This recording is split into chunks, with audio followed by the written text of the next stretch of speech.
Hello and welcome to another edition of Impact TV. I'm Kevin Hilton with Impact, and of course I'm joined with the General President of the Iron Workers, Eric Dean. Eric, there is not a day that goes by that I don't look in my Google alerts and see some sort of article that's related to a skilled worker shortage. Now, we have well over 130 training centers around the country. What in the name of God is the disconnect? Well, if you add both countries, it's closer to 156 in North America. The disconnect oftentimes is, I would relate it a lot to our market share. Since the ironworkers and unionized construction has a lower market share in the open shop, many of the employers just go to labor ready and different types of venues where they're churning through lots of people to get qualified folks. And our system is set up through the collective bargaining process to embed funding for training both as an apprenticeship or entry-level person right on through continuing training as a journeyman. So our model works really well. The problem is our model works well for our system, and I don't think we do enough to advocate on behalf of not only us, but the rest of the trades as far as the formalized apprenticeship training program and the amount of money that each craft, specifically the ironworkers, spend on ourselves, improving ourselves and getting folks ready to come into the workforce and graduate their progression through the craft. You know, I recently had a conversation. We had a meeting with a large multinational general contractor. And I explained our business model and how we recruit and train people and deliver these people locally to the job site. And their answer, now these people were steeped in the construction industry. They've been in it for many decades. Their answer was fascinating. We need to get to those people. Oh, you know, some of it is that we send our journal out to the ironworkers, to the contractors, to the community, and the people who use us.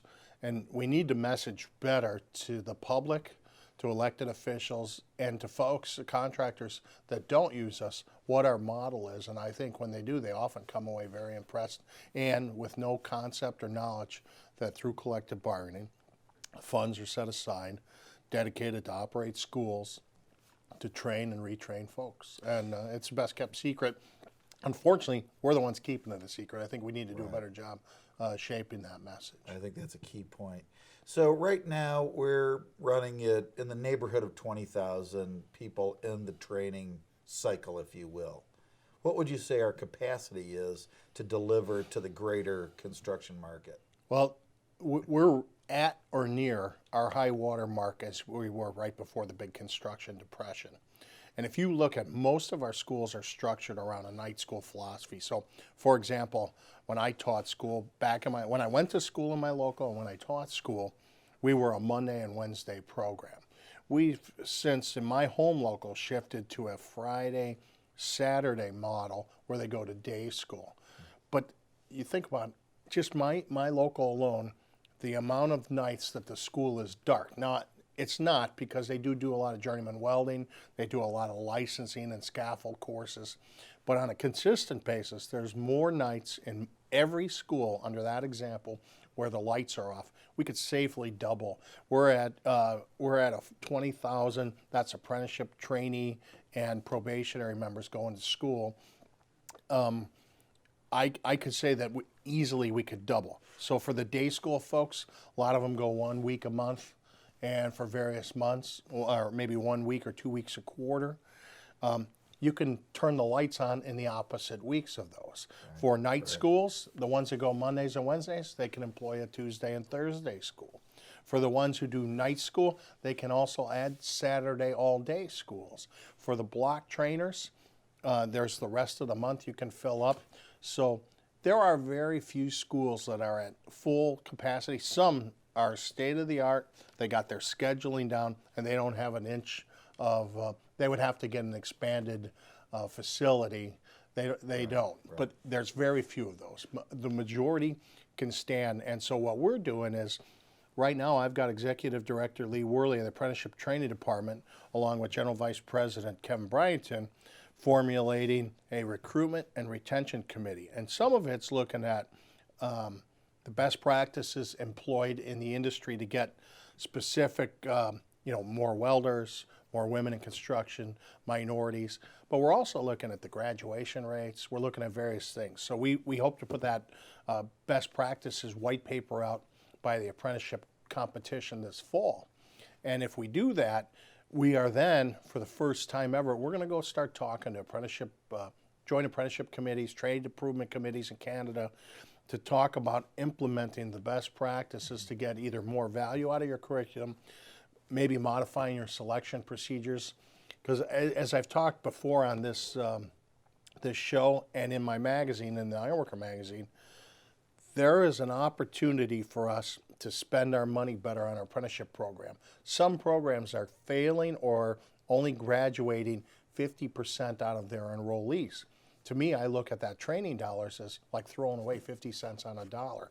Granted, we got standards and we want to have people at a high capacity, but what we're really looking for is that sweet spot. And some of the locals are graduating 85 and 90% of the folks they enroll in the school.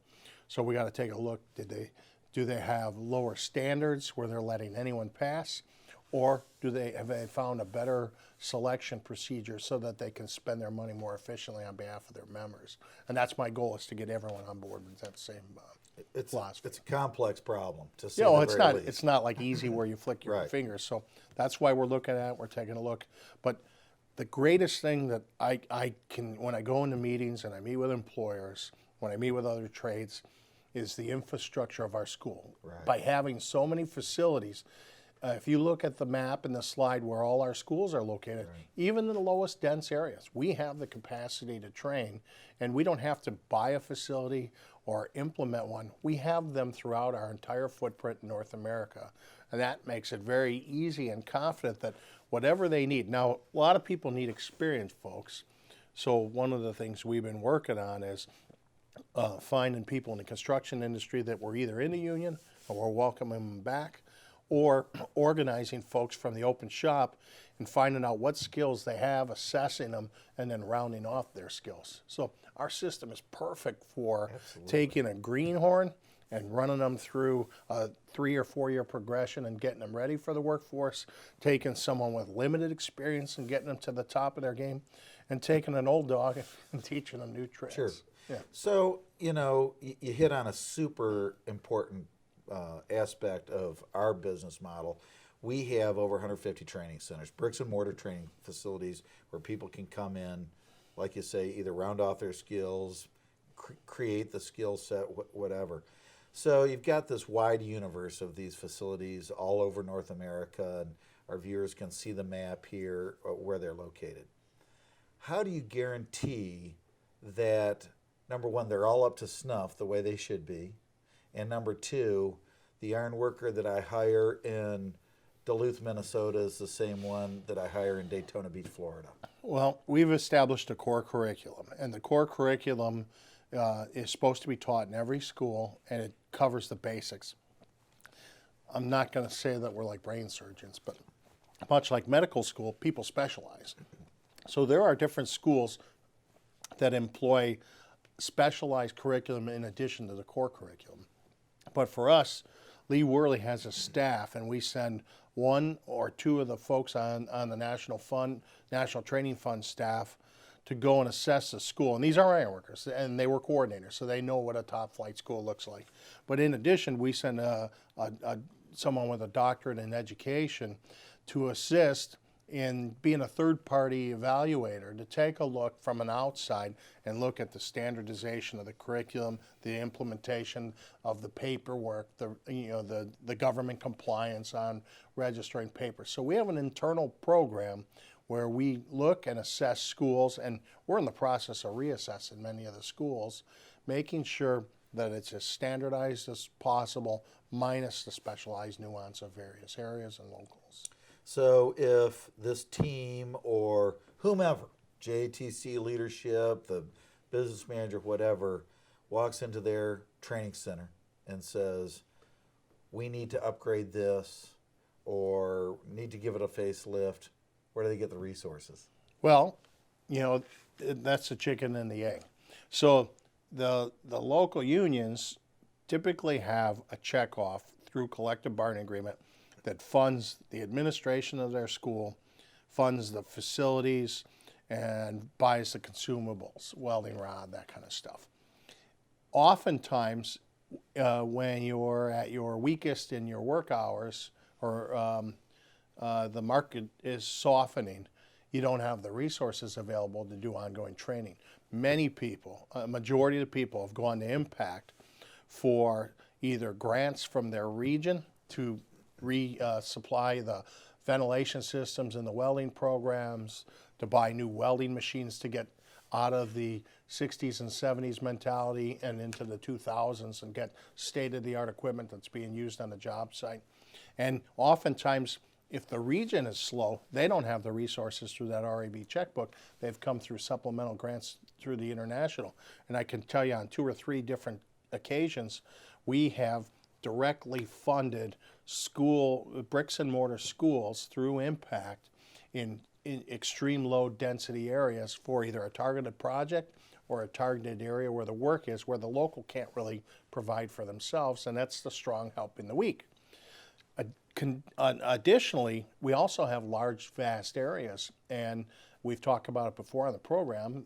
Impact has funded mobile training trailers to do either project-specific training or to take them to low-density areas so that the students and the ironworkers don't have to travel greater distances, and we can bring a welding lab to them, or we can bring various mock-ups and whatnot. And so, yeah, we're very flexible and very mobile on our ability to train, and we can either use our bricks and mortar facility, and then we're also in the process of doing some e-learning, and with a LMS, a learning management system, where we're not going to give our whole apprenticeship as an online course, but we can definitely give, through foreman and superintendent training, they're logging into wherever they're working, and then they go to the final class. So we've got this delivery of instruction mastered to that. You could go to a facility, you could take online courses, or a combination of both. We can bring the mobile facility to you, and we do just-in-time training on project-specific when needed. So, we have all these elements, and yet you still, just as recently as last month, I saw where Fluor opened a facility, spent tens of millions of dollars. CBI did the same thing. Open houses, opening up the doors so that we break through this clay layer and let, maybe the tier below those guys know and understand that we're in that marketplace already. Our legislative director, Dave Colby, embarked on a path to try and give political funds, but don't give the check unless they come and see your school, so that we could educate elected officials. I'm encouraging every one of our joint apprenticeship committees to take their schools and open the doors to the community. Let people know that there's work opportunity and a career, so you can recruit directly folks from the community.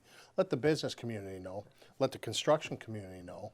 And have targeted open houses where we actually, I find fault in the fact that we send out the Ironworker magazine to ironworkers and contractors, but there's a whole nother world out there that doesn't use us or know about us. Okay. And that's why the open house philosophy, what Dave Colby started on with the elected officials, we need to expand that and target it to the construction economy and the construction community, and specifically to folks that don't use us. And that can, I don't think we're the be-all, end-all, but that can really answer the need for greater capacity and training and skills. And it's so frustrating at this point that you see that level of investment in places where we have facilities and we can carry the water there. I chair a group called PILMA. It's the Pharmaceutical Labor Management Group. And oftentimes we use various trade schools, sometimes ironworking schools, to have elected officials in. But oftentimes those owners, they use us on their projects because they want them done on time and under budget, and oftentimes with the most skilled expertise, because they're the nation's leading drug makers. Right. But they act like they're educating the elected officials, and you see the aha moment. It actually rationalizes why they hire us. It quantifies, I knew that the ironworkers are good, but I didn't know what was behind the foundation of how they get their skills. I think most people think you just go on the job, you keep putting up a beam and then you get better and better at it, or you put in rebar and you eventually get better at it. And they don't realize the comprehensive training that we have through our apprenticeship program and through our journeyman retraining. And it is such an opportunity for us to get out there and engage that level in the industry and educate them on what we can offer. It's not known, and I'm sick of saying it's the best kept secret. It's up to us to reveal that secret to everybody. That being said, many of our schools are top flight, Oh man, but some are run down. Right. And some need a power washing, a paint job. Right. And if they're going to market themselves, it can't be a gritty, grimy place and you just accept that you have an old facility. You can put the proverbial lipstick on the pig. You can paint your building. You can make sure that the floors are, safe and orderly. And some people take great pride in it, and other people need a little kick in the butt as far as improving the condition of their school. So that's another thing we're doing on those assessments is we're actually taking a visual look at the optics. If you're going to have an would you want someone to come into your school to brag about the skills that your members have if your school's in a rundown condition? Sure. I mean, if you're inviting a business in, you're asking them to invest their money with you. And if you walked into a bank and it didn't look like it was very safe, you probably wouldn't leave your money there. It's a similar analogy. No doubt. Yeah. Last question today, along those same lines, is every 2 years, the iron workers and their contractors showcase some of the greatest skills and through that, some of the very best apprentices in the world. We're going to have it in Houston at the end of September this year. What would you ask the audience to do relative to this? Well, what we do typically is we send the best our two nations have to offer in a national skills competition. And it's always impressive. And we have one day where we keep the public viewing away, but it's one of those deals where it's going to be in Houston. There's a high volume of work in the Gulf Coast. Even with the softening of the oil economy, there is billions and billions of jobs in the pipeline. And we've been, through Impact, we've been using a business development. Through the National Fund, we just keep going along, training people, and we train to the, the demands of the marketplace based on if there's more apprentices. We've never failed to meet that challenge. But what we'd like to do is showcase the kids in the school, but not only the kids, the curriculum that gets them there, and the investment that we make in total. In aggregate, if you took all of North America's spending, it's just south of $90 million in aggregate between the international and every local union on the budgets of all the training centers for apprenticeship and retraining. The embodiment of what we do is very visible when you go to that class. But then the leadership is there, and it's the ability to not only network and showcase your school, you can showcase the trade.